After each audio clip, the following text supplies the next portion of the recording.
Magandang umaga mga kababayan. Grabe ang ambon mga kababayan, no?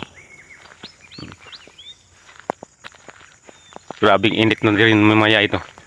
Init talaga mamaya ito mga kababayan. Grabe ang ambon. Pags. Tingnan nyo.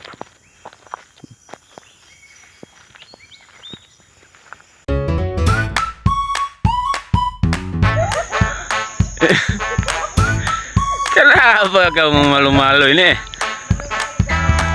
Ay.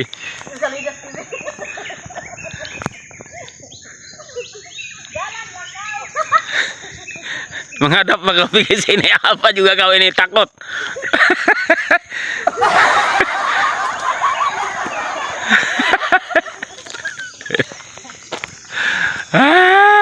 Apa juga ini takut tuh. Mana boleh itu nampak itu anu itu oh gelap. Iyalah kau itulah aku gambar dulu kau. A few moments later. Magandang hapon po mga kababayan. Ako una sa lahat ako po si Sunny Samurin, isang OFW dito sa Malaysia, Sabah, Malaysia mga kababayan. Sa video na ito, nais ko pong i-share sa inyo ang konting kwento sa aking buhay dito sa Sabah. Although 16 years na ako dito mga kababayan, hindi pa ako nakauwi. So medyo may lungkot. Siyempre malayo tayo sa pamilya natin, malayo sa pamilya. Sa umpisa ng pagpunta ko sa Sabah hanggang ngayon mga kababayan, hindi pa ako nakauwi. So malungkot kasi malayo, malayo sa pamilya, sa aking mga anak mga kababayan.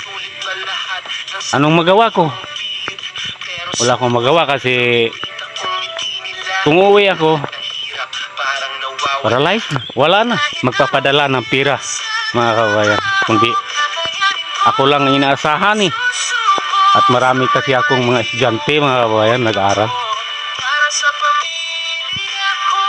Although dalawa na nakatapos ko mga kababayan, yung isa pulis at saka yung bago nag-graduate ngayon sa taon na ito, nursing mga kababayan. So masaya ako kasi unti-unti ko nang natupad ang aking mga pangarap at hindi nasayang ang pagod ko sa pagtrabaho dito sa malayo mga kababayan. Kasi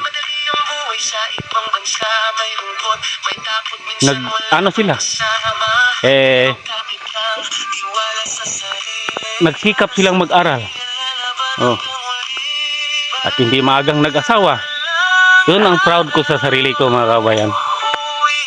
Siguro hindi lang ako nakaranas ng ganito kasi marami sa atin, karamihan mga OFW ganito rin. Pero sa ibang bansa, kung OFW kasi ibang bansa may kontrata. Kami dito mga kababayan, although may passport kami, may passport ako, pero walang kontrata mga kababayan. So kung halimbawa gusto kang umuwi o may pera ka, pwede anytime pwede ka makauwi. Pero ngayon hindi talaga makauwi mga kababayan. Pag kung sa ibang bansa, kailangan tapusin mo muna yung kontrata mo bago ka makauwi. Dito, anytime kung may pera ka, gusto kang magbakasyon, pwede. Pero ako, hindi ko yan nagawa mga kababayan. Kasi, sa hirap ng buhay,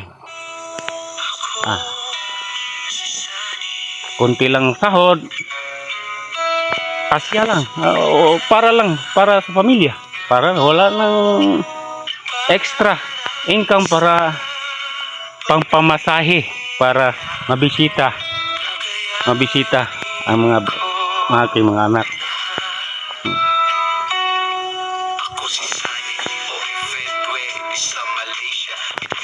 Masaya ako kasi masaya rin na nakatapos yung dalawa na anak ko sa pag-aaral. Oo, yun lang. Medyo malungkot kasi sa panahon ng kanilang achievement or graduation, tanan nandoon ako manood sa kanila.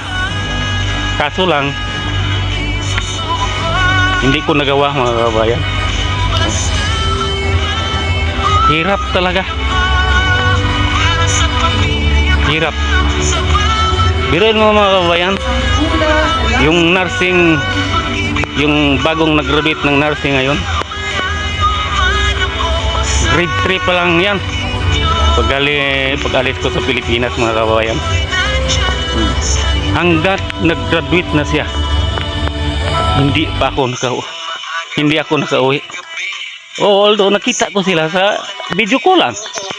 Yan lang, totoong kwento sa buhay ko dito sa Sabah, mga kabayan. 16 years na ako dito, hindi minsan hindi pa nakauwi. Totoo yan, mga kabayan. Tiniis ko yan kasi gusto ko na matupad ang aking mga pangarap para sa aking mga anak. Kahit malayo, pero tiniis.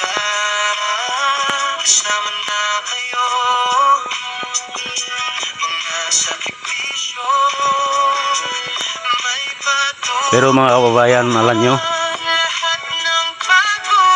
gusto ko makita yung mga anak ko. Malaki na eh. Pero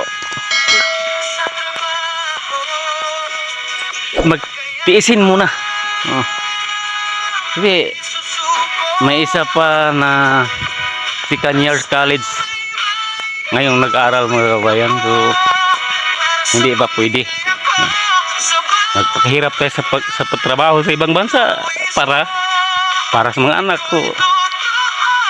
Naumpisa na, continue ko na lang. Sayang ng effort ko dito, mga kabayan.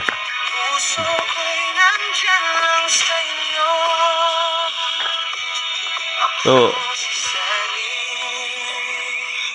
yan ang kwento ko sa buhay ko dito sa Sabah, mga kabayan.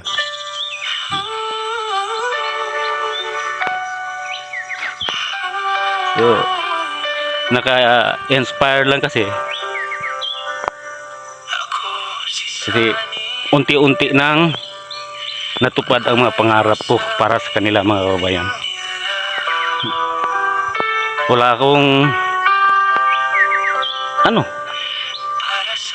akong lupa na ipamana sa kanila, kundi yan lang, yung pag-aaral. Sana makatapos. Pero successful, mga kabayan. Successful. Nagpasalamat ako sa Panginoon. Panginoon number 1. Pasalamat ako sa Kanya. Kundi dahil sa Kanya, hindi ko matupad ang pangarap ko para sa aking mga anak, mga kabayan.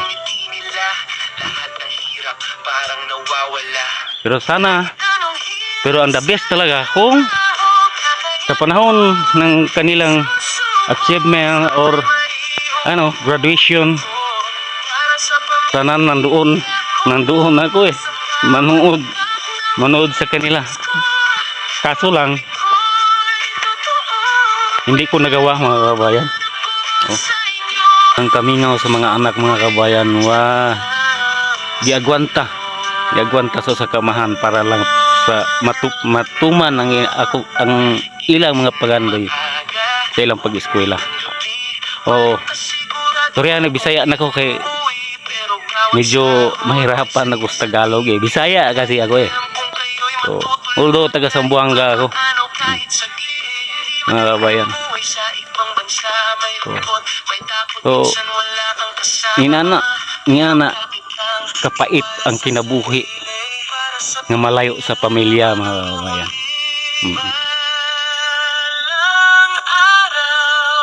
usahay mahinuktukan nimo ang kamingaw. Oh. Ay matulo ang atong luha. Usahay walay sila mangayo sila, wala pa sweldo. Lisod kayo. Mutulo ang akong luha mga kabayan. Oh, tinuod na mga kabayan, mutulo akong luha. Nga mangayo sila og para sa eskwela may mga bayronon. Wala pa sweldo. Oh, makatulo akong luha mga kabayan. Pero gagwantan ako ang tanan para makalampos ang akong mga anak.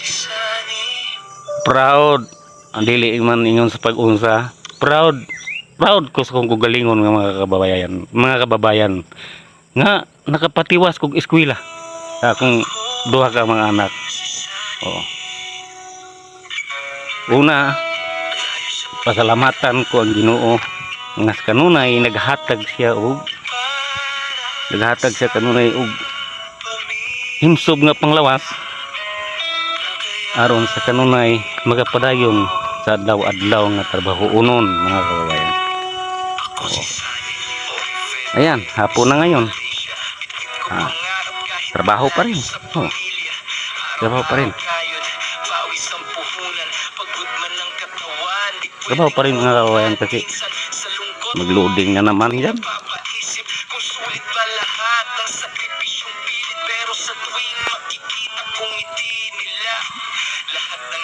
Parang nawawala sa trabaho, kakayanin ko, di susuko, basta may uuwi ako para sa pamilya ko.